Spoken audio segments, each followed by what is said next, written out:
Hey everyone, मैं हूं Prince देसी प्रोग्रामर से। और इस वीडियो में हम बात करने वाले हैं पाइथन के इफ़ स्टेटमेंट्स के बारे में। तो चलिए हम देखते हैं कि पाइथन में हम कैसे इफ़ स्टेटमेंट्स को यूज़ करके डिसीजंस ले सकते हैं।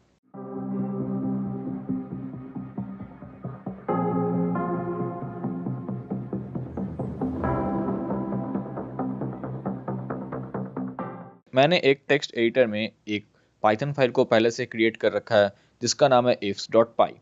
और एक इफ़ स्टेटमेंट को यूज़ करके हम बेसिकली डिसीजंस ले सकते हैं अपने प्रोग्राम के थ्रू।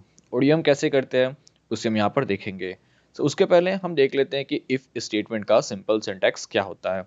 तो सिंपल सिंटैक्स होता है इफ़ और फिर कंडीशन, जो कि आप या तो स्मॉल ब्रेसेस में डाल सकते हैं या फिर बिना स्मॉल ब्रेसेस के भी दे सकते हैं। उसके बाद हम यूज़ करते हैं कोलोन और फिर थोड़ी इंडेंटेशन के साथ हम लिखते हैं अपने बाकी स्टेटमेंट्स को। तो यहाँ पे हमें दो चीज़ों को समझना है। सबसे पहले कि ये कंडीशंस कैसे बनेंगे और दूसरी बात कि इंडेंटेशन क्या है। तो कंडीशंस को क्रिएट करने के लिए हम यूज़ करते हैं रिलेशनल ऑपरेटर्स को। हालांकि बाद में लॉजिकल ऑपरेटर्स जैसे भी यूज़ किए जाएंगे, बट फिलहाल बेसिकली बहुत ही बेसिक लेवल पे हम देखते हैं कि रिलेशनल ऑपरेटर्स को हम कैसे यूज़ करते हैं कंडीशंस बनाने के लिए। और ये रिलेशनल ऑपरेटर्स वही हैं जो हमने पहले भी पढ़ रखा है, या तो दूसरी प्रोग्रामिंग लैंग्वेज में या फिर बचपन में अपने स्कूल में मैथमेटिक्स पढ़ते टाइम। तो ये रिलेशन ऑपरेटर में है less than sorry greater than, फिर लेस देन इक्वल टू और ग्रेटर देन इक्वल टू। तो ये सारे वो स्टेटमेंट्स हैं जो हमने हमेशा पढ़े हुए हैं। अब एक सिंपल स्टेटमेंट होता है जो हमने पहले से पढ़ा है, जो कि है इज इक्वल टू। लेकिन प्रोग्रामिंग लैंग्वेज में एक सिंगल इक्वल टू को हम असाइनमेंट ऑपरेटर बोलते हैं और दो इक्वल टू को हम इक्वलिटी ऑपरेटर बोलते हैं। तो अगर कहीं भी आपको एक सिंगल इक्वल टू दिखे तो उसका मतलब ये होता है कि हम लेफ्ट साइड की सारी वैल्यूज को राइट साइड के वेरिएबल में या फिर राइट साइड के जो एक्सप्रेशन होता है या जो फंक्शन होता है उसमें असाइन करना चाहते हैं। और अगर आपको कहीं भी दो इज इक्वल टू दिखे तो उसका मतलब ये है कि हम लेफ्ट और राइट साइड की वैल्यूज की इक्वालिटी को चेक कर रहे हैं। तो इन सारे रिलेशनल ऑपरेटर्स को यूज करके हम कंडीशंस बनाते हैं और इनका मतलब वही होता है जो कि हमने पहले अपने स्कूल्स में या फिर दूसरे प्रोग्रामिंग लैंग्वेज में पढ़ा है। उसके बाद बात करते हैं इंडेंटेशन की। तो हम सब जानते हैं कि इफ कंडीशंस के बाद या फिर लूप्स या फिर एल्स, ऐसे किसी भी कंडीशन के बाद अगर हम कुछ स्टेटमेंट्स को एक साथ एग्जीक्यूट करना चाहते हैं तो उनका एक ब्लॉक होना जरूरी है। अगर वो स्टेटमेंट्स एक ब्लॉक में होंगे तभी हमारे प्रोग्रामिंग लैंग्वेज को पता चलता है कि इस इफ स्टेटमेंट के ट्रू होने पर हमें इन ब्लॉक ऑफ स्टेटमेंट्स को एग्जीक्यूट करना है, ना कि एक सिंगल स्टेटमेंट को। सी प्लस प्लस जावा जैसी प्रोग्रामिंग लैंग्वेजेस में हम पैरेंथेसिस का यूज़ करते हैं ऐसे ब्लॉक्स बनाने के लिए, बट पाइथन में हम यूज़ करते हैं कोलोन के बाद के इंडेंटेशन का।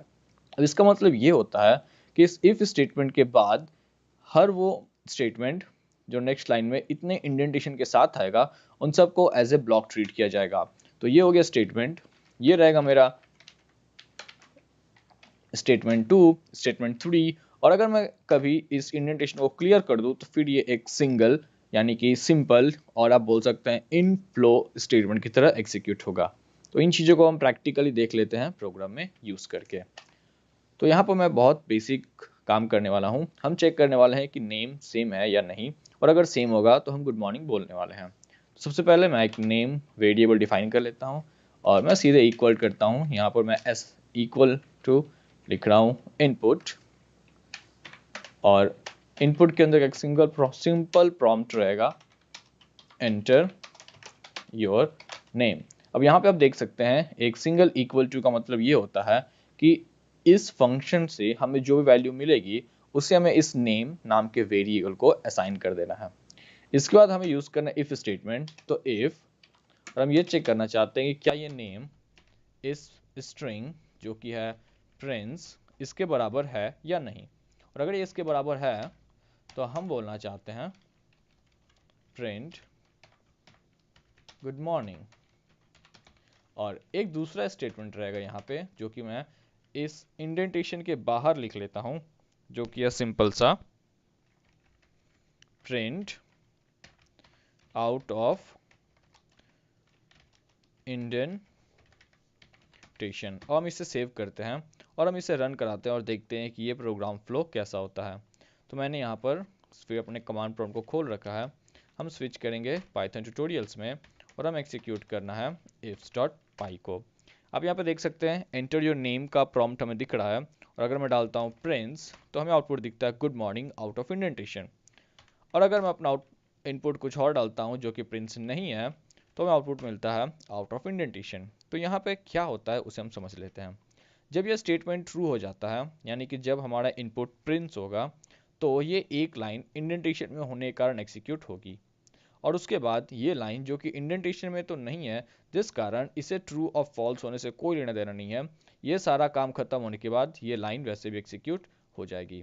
तो पहली बार जब स्टेटमेंट ट्रू हुआ तो हमें मिला गुड मॉर्निंग, और फिर हमें मिला आउट ऑफ इंडेंटेशन।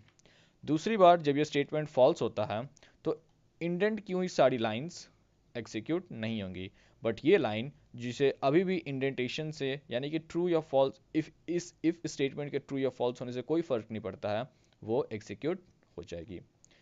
इसे हम और क्लियरली समझने के लिए अगर यहाँ पर एक और लाइन ऐड करें, जैसे कि प्रिंट इन इंडेंटेशन, और अब अगर हम इसी चीज़ को वापस से करके देखें तो आप देख सकते हैं अगर नाम सेम होगा तो हमें पहले मिलेगा गुड मॉर्निंग, फिर इन इंडेंटेशन और फिर आउट ऑफ इंडेंटेशन। बट अगर यही नाम को मैं चेंज कर दूं, यानी कि मैं अपने इफ स्टेटमेंट को अगर फॉल्स कर दूं, तो हमें आउटपुट मिलेगा सिर्फ आउट ऑफ इंडेंटेशन। तो यहाँ पर ये बहुत ही क्लियर है कि हम इफ स्टेटमेंट्स को यूज़ करके डिसीजंस ले सकते हैं, यानी कि वेरिएबल्स के रिलेशन को चेक कर सकते हैं प्रोग्राम के थ्रू रन टाइम में। और साथ ही में यहाँ पर हमने सिंटैक्टिकल चीज़ों को भी समझ लिया कि इस कोलोन के बाद हम कुछ इंडेंटेशन का यूज़ करते हैं, ताकि हम इस बात को क्लियर कर सके कि ये सारे स्टेटमेंट्स मेरे इफ़ ब्लॉक के अंदर के हैं या नहीं। और अगर हम इंडेंटेशन को छोड़ देंगे, यानी कि अगर हम लाइंस को कम कर देंगे, यूजुअली बढ़ाने जैसा कॉन्सेप्ट नहीं यूज़ किया जाता है, तो फिर वो प्रोग्राम फ्लो का पार्ट हो जाएगा, यानी कि इस इफ़ ब्लॉक के ख़त्म होने के बाद वो वैसे भी एग्जीक्यूट होगा अगर हमने प्रोग्राम को किसी और तरीके से रोकने की कोशिश नहीं की है तो। बस फिलहाल आज वीडियो में इतना ही।